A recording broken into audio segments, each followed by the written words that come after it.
back to Cody's channel. I'm Crystal, special guest, also his assistant, and this is the amazing Cody. Hi. Hi. I'm Cody, always here to help you have the most healthy, glowing, and gorgeous skin. Thank you so much, Crystal. Today we are talking about, what are we talking about? We're talking about fall skincare. Fall skincare? Mm-hmm. Like skincare or just?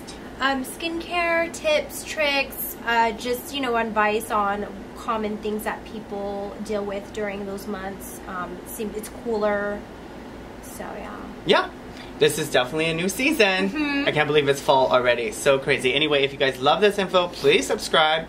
And so I think, yeah, this is a great topic because this is the time of year when we see all our clients rush back from the summer and say, oh my God, I'm so sorry, I was in Bahamas. And, they just are very apologetic over ruining their skin. A lot of people have a lot of fun, and they, even with wearing sunscreen and doing everything properly, we still are subjected to a lot of heat and UV light and pollution, and we're sweating, and sometimes we're not wearing the sunscreen as heavily as we think we should. So we see a lot of clients come around this time of year when they are really either struggling or they're feeling really bad that they've also let the results that they've accumulated in the past kind of go to the wayside a little bit. So what kind of questions do you have for me? What kind of questions do you have for my ego today? My ego has a PhD. Yes, she does. Yeah, she does. Her PhD is in extraness. Extra. So definitely one thing, since summer's ended, a lot of people come, with a lot of sun damage. So what are some things that they can do to help during that time? Yeah, so great question. And we're doing this video because this is a question our clients keep asking us, and we think it would be helpful for you. So please let us know that it is if you think this type of content is helpful. So the biggest thing I see is just overall sun damage, which includes dryness, pigmentation, also broken capillaries, and the skin just looking very dull.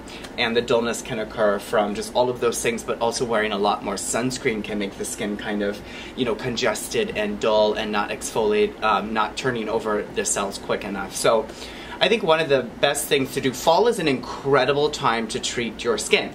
One, because summer is very hot and oily and you're outside more, so you can't do hardcore peels. During the fall, the weather is almost perfect, so it's getting cold, but you can still do a lot to repair the damage done during the summer. And then during the winter, which we'll do another video for winter skincare, it's pretty dry and cold, so there's certain things you don't want to do. And so fall, I always feel, is like the perfect season to really treat your skin and to repair any damage that's occurred during the summer.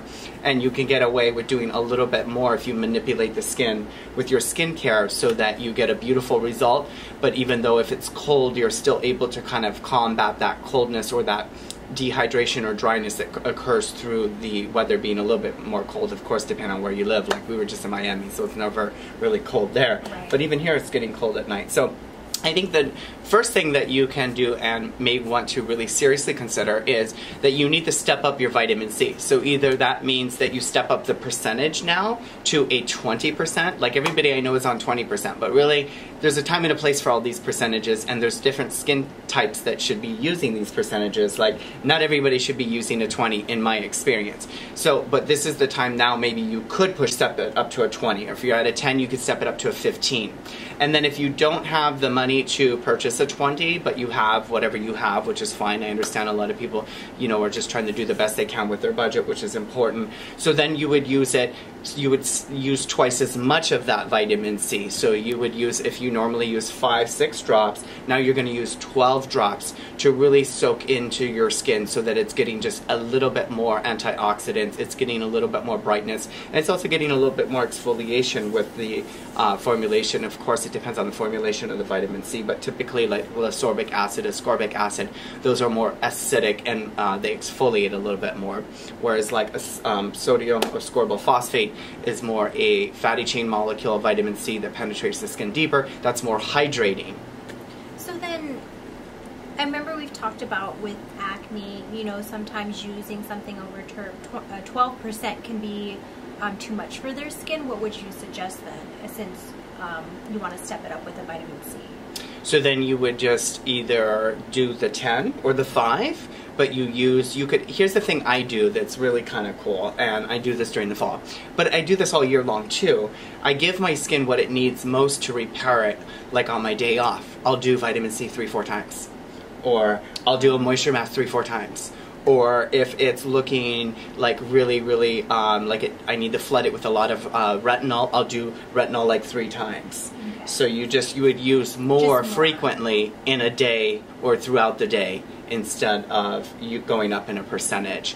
And you know, some people ask, you know, not everybody needs to use vitamin C. Yes, it's amazing. Yes, it's a great antioxidant, but a lot of people get caught in the hype of like, I need the vitamin C because I'm anti-aging and all this stuff. And the truth is, you know, for the most part, if you're using a drugstore product and you're young, you're probably under 30, it's fine. You're going to be fine. It's those people that want to step it up, that really want the benefits of vitamin C because they either have a concern or an issue going on. But a lot of people with acne, we see, come in with all these 20%, even 30% vitamin C. They don't need to be using that percentage of vitamin C. There's a time and a place for that percentage, and also the concern that someone is having would use that percentage. But the way the vitamin C is marketed now is that everybody needs to be on it, and you need the highest strength available. I see. But now it's fall, so you can use more with less irritation, usually, in my experience. Okay. Yeah. So just stepping it up in just usage. Yeah, and you really want to rub it into that area that's discolored. So if you're dealing with some melasma or sun damage, or just your skin is not looking like it's vibrant anymore, then you're really applying a little bit all over it, and you're really applying a little bit more into the troubled areas. You're really trying to work it in like a facial into those areas, and then apply it, you know, just more frequently.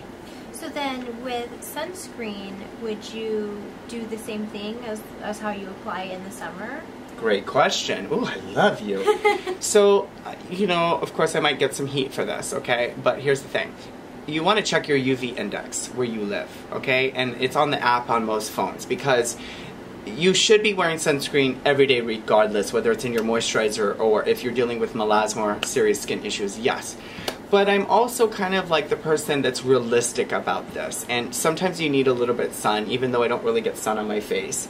You definitely want to be wearing sunscreen, but you don't need to be applying as much as you normally do during the summer when you're going to be outside and you're very active. Mm-hmm. So unless you live in a very hot area like Miami or someplace like that, then maybe, you know, definitely keep applying your sunscreen like you normally would. But you should be able to check your UV index. For instance, today in San Diego, during the summer at 10 a.m. the UV index is usually about a 5 or a 6 already, and today it was like at 1. So I don't really need those rays aren't going to really hurt my skin that much. So I don't need to pile on the sunscreen as much as I normally would. Or you probably could get away with a good tinted moisturizer, or a little bit of makeup, or a little bit of powder mineral makeup with sunscreen in it at this point. Oh.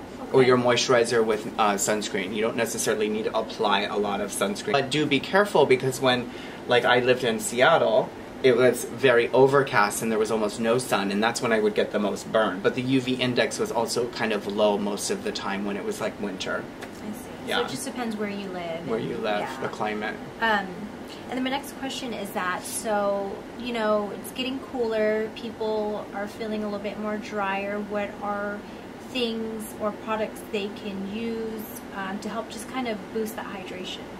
Great question. I love your questions. You're so good. And yeah, okay. So here's the thing. Okay, I'm gonna be breaking down dryness and dehydration in a whole nother video on that series that I mentioned in another video, which is for more mature skin, but anyone can benefit from those videos. But dry skin, typically, and there's a difference between dryness and dehydration. Okay, dehydration means lack of water. Dryness can be for several different reasons. One, it could be from the damage that you receive from the sun over the summer, so your skin is traumatized and dry. And it can also be from age. It can be that, you know, you're aging and your skin is drier. It can also be from the weather. But typically speaking, when your skin is dry, it could very well be, more than anything, an issue below the surface of the skin in the cells. The cells are not communicating enough of the glycosamine glycans, or it's not retaining enough of your own natural hyaluronic acid. That's why we put hyaluronic acid on our skin, even though, you know, typically it doesn't do all that much that it's like promoted, you know, it's gonna retain all this moisture. Most hyaluronic is effective deeper in the layers of the skin that's in like fillers.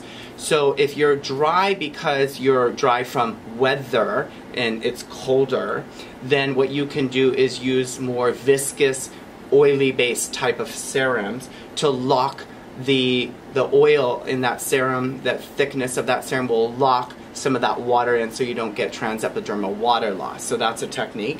You could do that with a mask. So you could moisture mask a little bit more with something like this, the Clinique Moisture Surge, which I love. And this is pretty much good in all skin types. You can also use this as a moisturizer if you're really, really dry.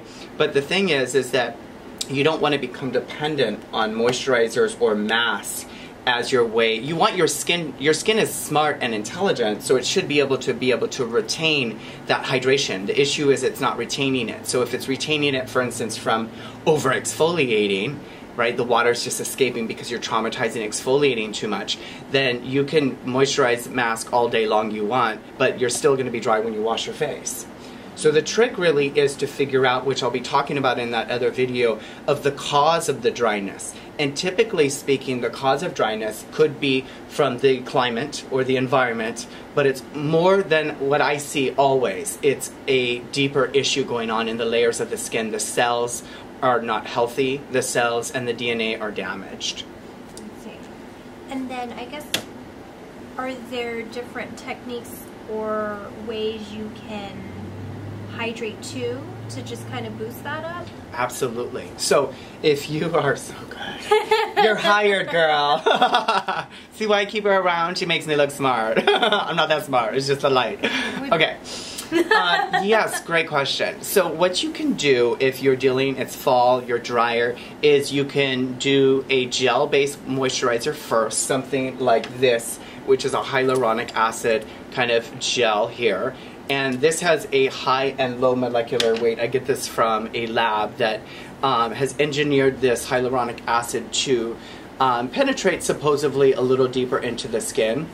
And you would put this on wet skin, so you would put your gel on, whatever it is, drugstore, expensive, doesn't matter. You use that as your base to soak into the skin first, and then you're gonna take, like for instance, we have my rehydrating cream, and then you put that over the gel so that you're getting kind of a double moisture. But the gel-based moisture, the gel serums have more water in them, so you're putting water on there. And then moisturizers have lipids in there combined with water, and that will lock in that water. Or you could even do a little bit of oil, whatever one you prefer. Typically, you know, people will do jojoba, rosehip, olive oil. You know, do you need to be buying all these expensive oils? I don't know. I don't do that because at the end of the day I think, oh my god, it's oil, okay? And the quality does make a difference, but some of these oils are getting quite expensive in my experience and opinion for an oil. So you would do the oil first if you're not so oily prone, and then you would put your moisturizer over that. So you use the oil as a little bit of a base first, and then do that over, or do it the other way, whatever you prefer. But the liquid water, the most liquidy product first, which is a more water-based serum first, and then seal it in with the oil or whatever, or the cream. Which way would you recommend for those that have acne or struggle with that and congestion? I would do the gel only first, and then the cream over that. Okay. Yeah. Perfect.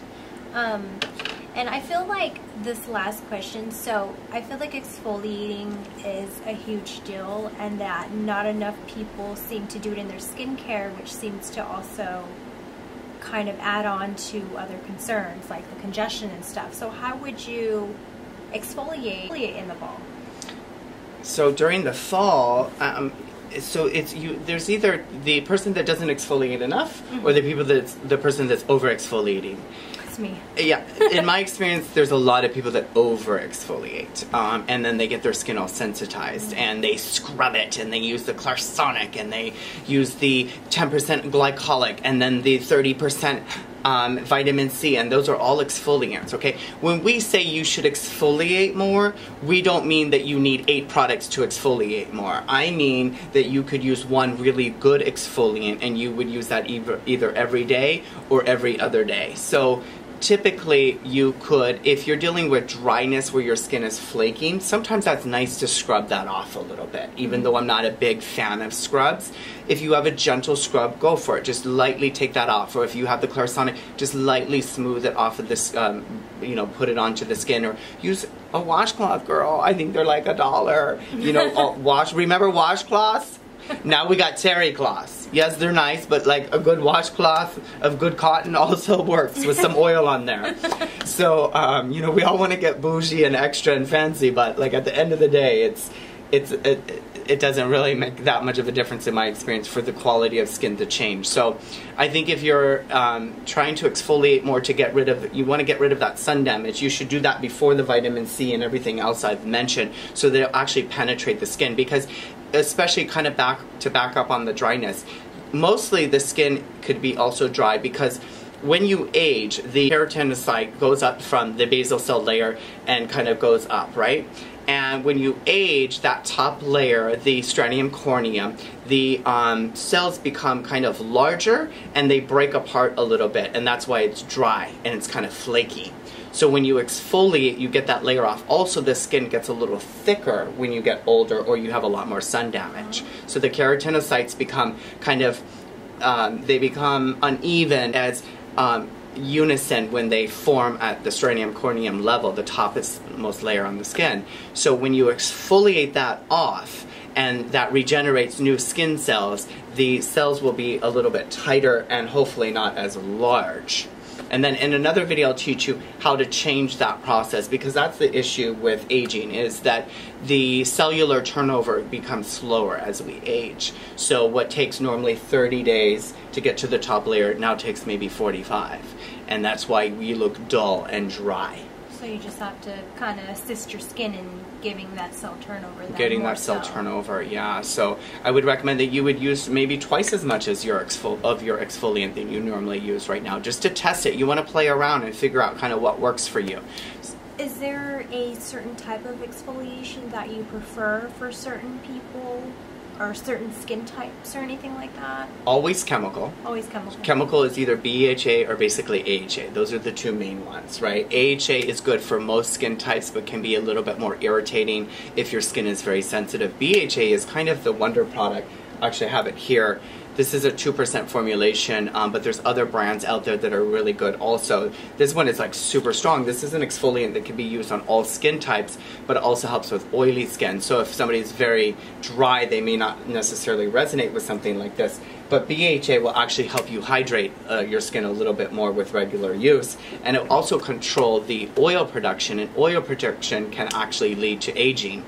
So a skin barrier that's got a lot, or the top layer that's very oily and congested, just not only looks older, it looks congested, not even, and more dull and more porous. So using a BHA is always, I think, good for almost all skin types. And then an AHA, just stepping it up. So if you use an AHA now, or if you use an AHA during the summer for 3 times a week, now step it up to 4. Oh, okay. Mm-hmm. Oh. So, have you heard of gommage exfoliant? Yeah. What are your thoughts on that? I'm just curious. Speaking on the subject. Personally, I don't think that they're very effective. Just in my experience, when I worked at Aveda, we did that a lot. It was a big thing, gommage. Mm-hmm. And it sounds irritating with the rubbing.